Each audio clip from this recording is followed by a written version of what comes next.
Hello, Finimizers. Welcome to another Finimize live event. My name is Stefan. I'm an expert portfolio manager and now an analyst here at Finimize. And I'm super happy to host today's event on the AI advantage, enhancing portfolio protection strategies with our partner InvestAlert.ai. So first, before we start, let me just run through some very basic housekeeping rules. Please feel free to introduce yourself in the chat, tell us where you're tuning in from, and remember to switch to all attendees so everyone can see your messages. In terms of format, it's going to be a 15-minute discussion followed by a 15-minute audience Q&A. So make sure you use that Q&A box to ask a question, and if you see a question you like, well, just upvote it so it moves to the top, and that way we can get through the most upvoted questions first. All right, so let's kick this off. Our event partner for today is InvestAlert, who harnesses the power of AI and open finance technologies to provide unparalleled insights into retail investors' portfolios. Portfolio Copilot by InvestAlert continuously monitors holding positions, offers early warning when a portfolio might be at risk of a significant loss, and additionally, it delivers in-depth analysis of portfolio performance through its smart reporting feature. So today, we're very fortunate to have Jacques Cailloux here with us. Jacques is a very successful investor and economist with more than 20 years experience in the finance industry. He's developed some of the industry's best forecasting performance model and is the founding partner of a very successful macro hedge fund, growing AUM from 500 million to 13 billion in 5 years. And right now, he's currently focusing solely on democratizing analytical tools for retail investors. So I can tell you he's got a truly, truly impressive CV. And if you have to listen to one person on how to manage your portfolio and how to leverage AI, it's Jacques. So Jacques, how are you doing today? Actually, good to see you again after this Modern Investment Summit. Great to be here, Stefan. Thank you so much for your very kind introduction, and very excited to be here again. And yeah, let's kick off. Awesome. So let's dive in. So how is AI transforming investing for retail investors? And I guess here we can try to keep it as practical as possible. So I guess how can they sort of leverage it to become better investors? Yeah, thanks, Stefan. Great question. Clearly, I think we're seeing how quickly AI is transforming the investment landscape. And I think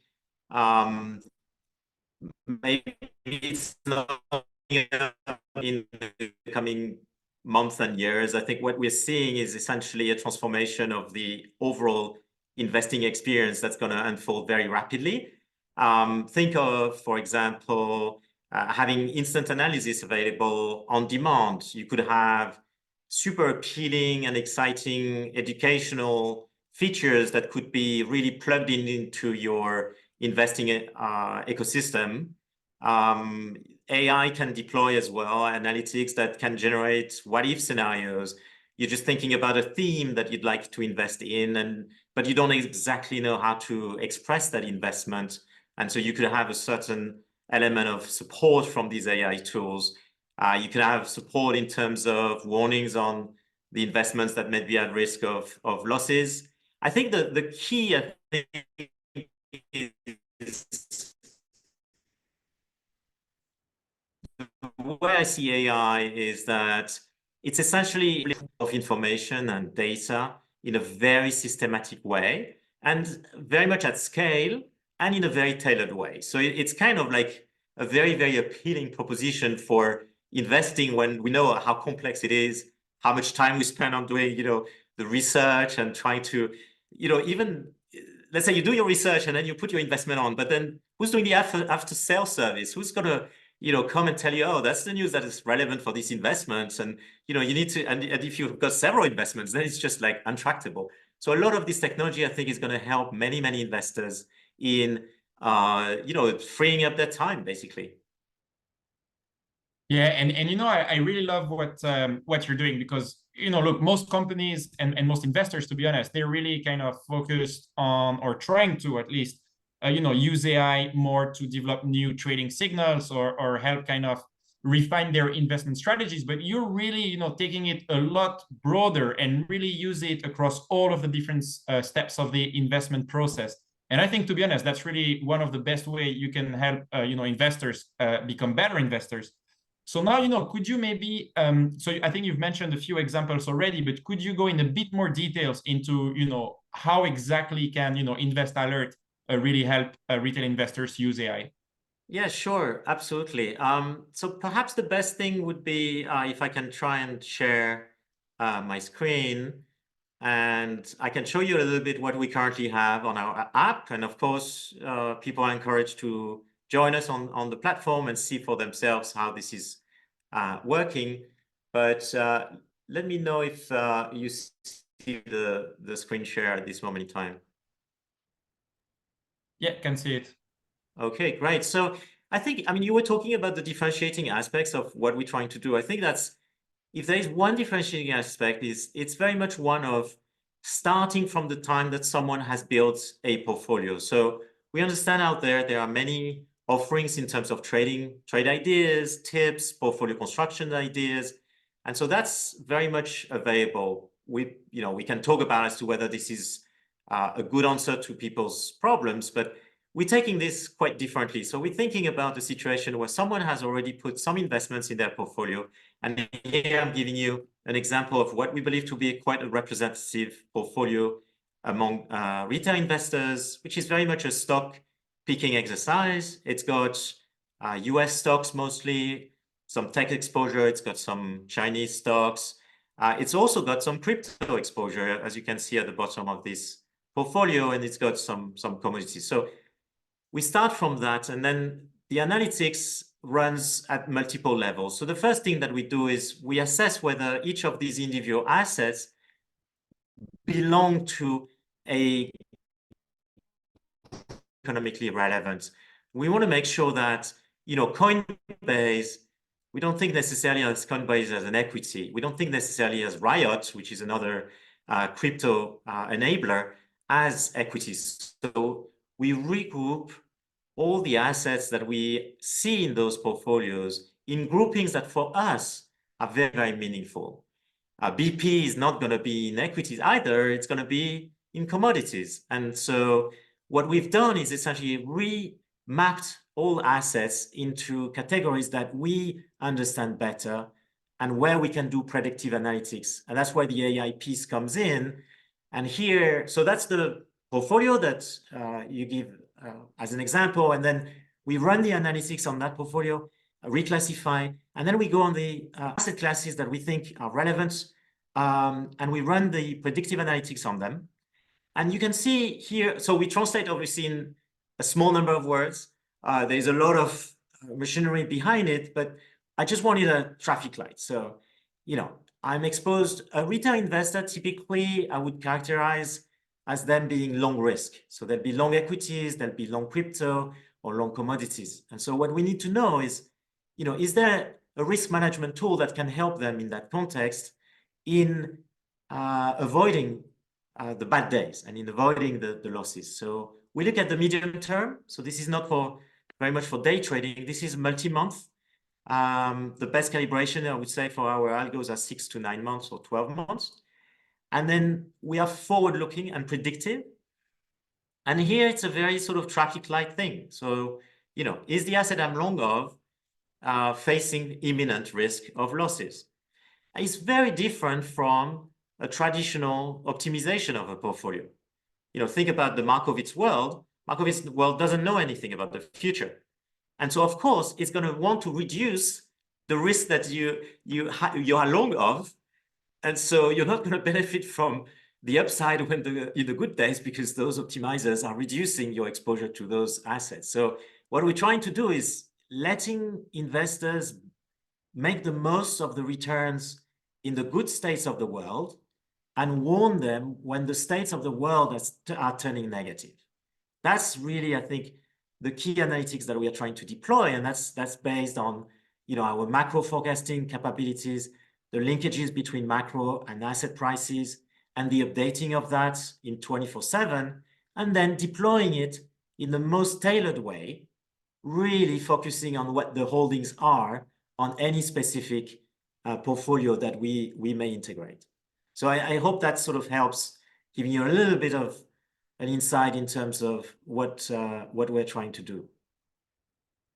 No, this is incredibly useful, I think, for retail investors.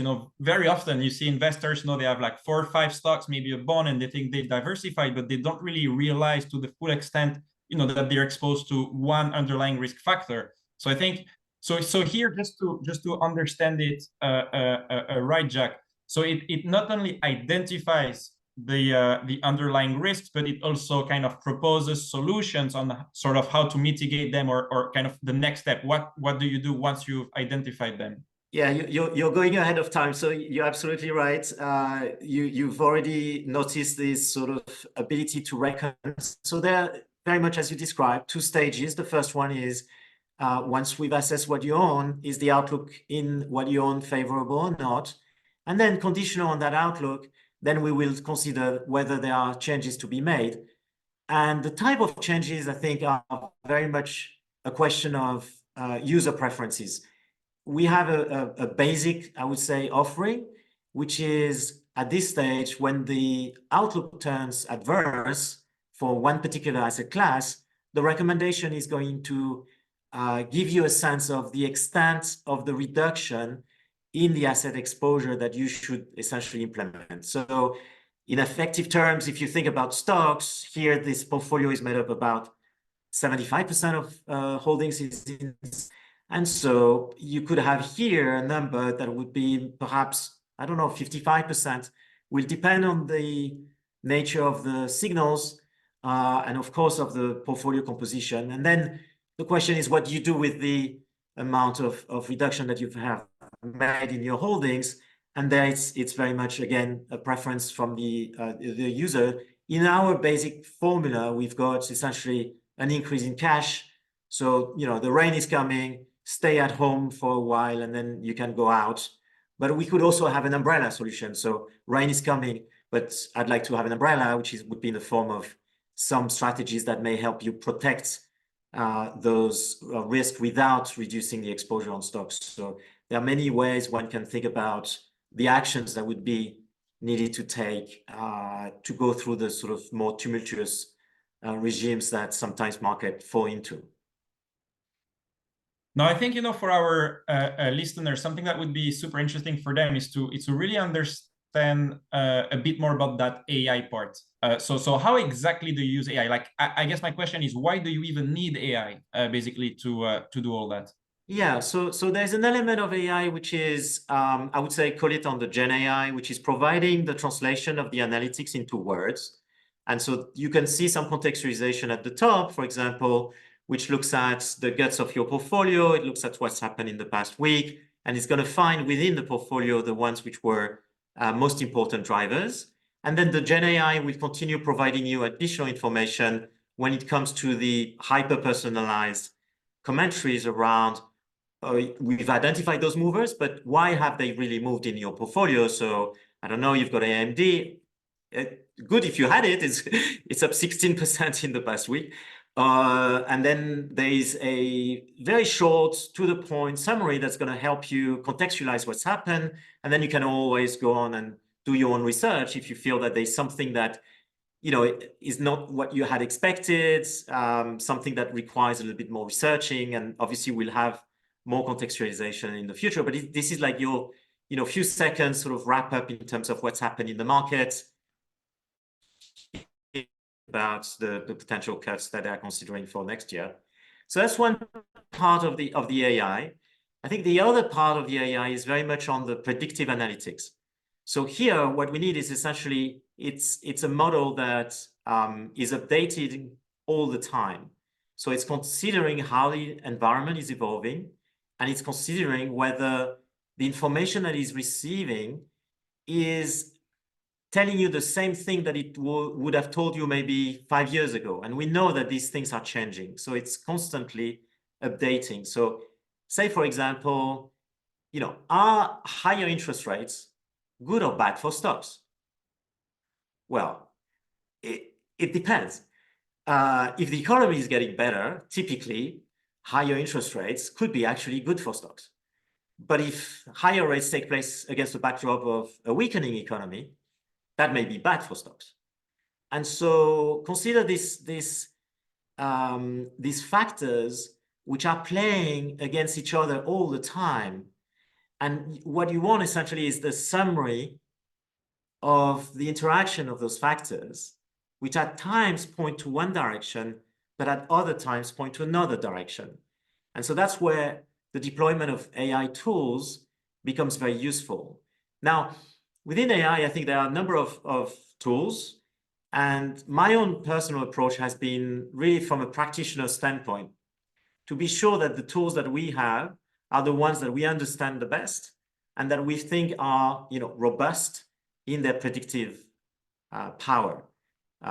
It's very, very important that we can explain what's happening. We can be transparent about the reasons why those signals are changing, so that people, to me, I think that, successful story would essentially be that over time, people can tell ahead of time that, oh, it sounds like the environment would suggest that these signals are going to turn negative, because they will have learned through that process of updating what are the key drivers, how they are evolving, and how they affect the assets they have.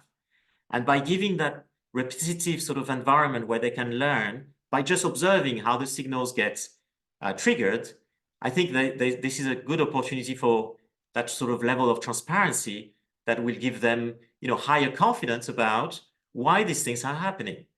Another sort of example here, and maybe the last one, Jacques, the last example, because I think we'll have to move to the Q&A very soon. For sure. Yeah, no, I just wanted to show you, as part of this educational journey, I think we're showing like what the actions that were proposed could have led you in terms of your own performance relative to the performance of the portfolio that you have. So it's part of that journey of, say, educational journey about the counterfactuals relative to your own portfolios. But let's jump in the questions. That'd be great. And I think I'll stop sharing my screen. Thanks. No, honestly, that's really truly fascinating. I honestly can't wait to use the tool myself. Super excited. Yeah, please don't forget to upvote the questions that you want to see answered first. So, okay, let's start with this question. Love what the platform can offer. I've signed up, but how can I actually alter the holdings and personalize it to my own portfolio? Okay, so at this stage, and thanks for the question. At this stage, you will have seen on across the app that this is a demo portfolio. So we want to make sure that people get familiarized with what the tools can do. So we're running it on this demo portfolio. In the new year, we will onboard individual participants, and we will help them connect their portfolios. We will have a selection of platforms we will be able to connect to, and that will be the time that you will be informed that this functionality is available. But we wanted first to have people getting comfortable. We're very, very keen to get feedback, questions, but when it comes to the connectivity of the portfolio at this stage, we haven't enabled it. Awesome. Is your tool incorporating both historic and current data? Yes, is the answer. How does your user understand any bias in the results relating to events and how they are interpreted? Sorry, the beginning of the question. How does your user understand any bias in the results relating to events and how they are interpreted? Yeah, I mean, the question of bias is very important. I think, there's a debate in academia as to, how AI biases may get into the models. We're very, very, very focused on that. And our tools essentially are just that purely, statistically driven. So we don't have any biases in terms of judgment. You could say that, I'm part of the architect in terms of the architecture. So my own biases may be reflected in my models, because that's typically how things can filter through those models. The way I encourage people is very much to observe how the tool is operating, observing how the signals and when the signals get generated, and if they make sense. And we will make sure that, there is contextualization, there is explainers, so that, these things should not surprise. They should really be quite rational in terms of they operate.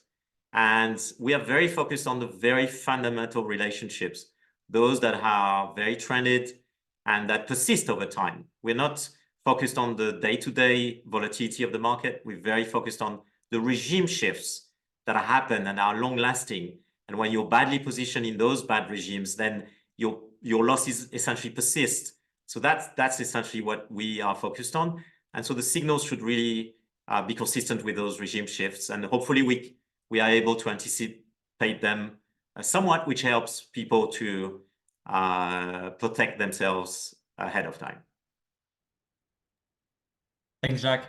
Now, what do you mean by portfolio health check? Can you just give a bit more details, please? Yeah, so the portfolio health check essentially is very much around the gauges that I was displaying earlier on. And it's once you've incorporated your portfolio, it's going to give you some information about the overall health of the portfolio, which we believe to be one about the alignment of and the consistency of your holdings with the outlook that we have on your holdings. So if, for example, we are positive on stocks, but you bought an inverse ETF on S&P, that one would go down if the S&P was going up.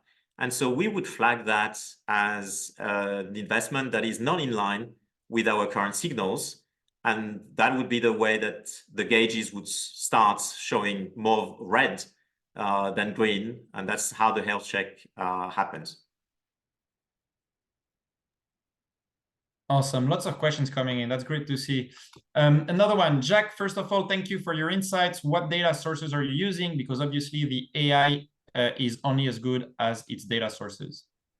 Yeah, absolutely. I truly believe in this. So I think, there are two schools of thoughts, I think, out there when it comes to data analysis and data science. There's the school of thoughts of, massive data sets. And then suddenly, grain production in China may be a good predictor of, the S&P. I'm not a great believer of that. I do respect, those people who do that sort of empirical analysis. So what I'm very much focused on is the selection of the data that we believe should matter, that we understand why those relationships should hold. So it's not about believing in those empirical relationships, but it's basically believing in what should those relationships be, and then finding the data that will help us track that information. And we end up with, I would say, a much smaller data set than some of the larger models would require. And that helps us as well, I think, in terms of explainers and in terms of transparency, not to then have to dig through, millions and millions of data. And again, they are very, very fundamentally driven. We'll be focused on, the economic cycle, inflation cycle, interest rate cycle.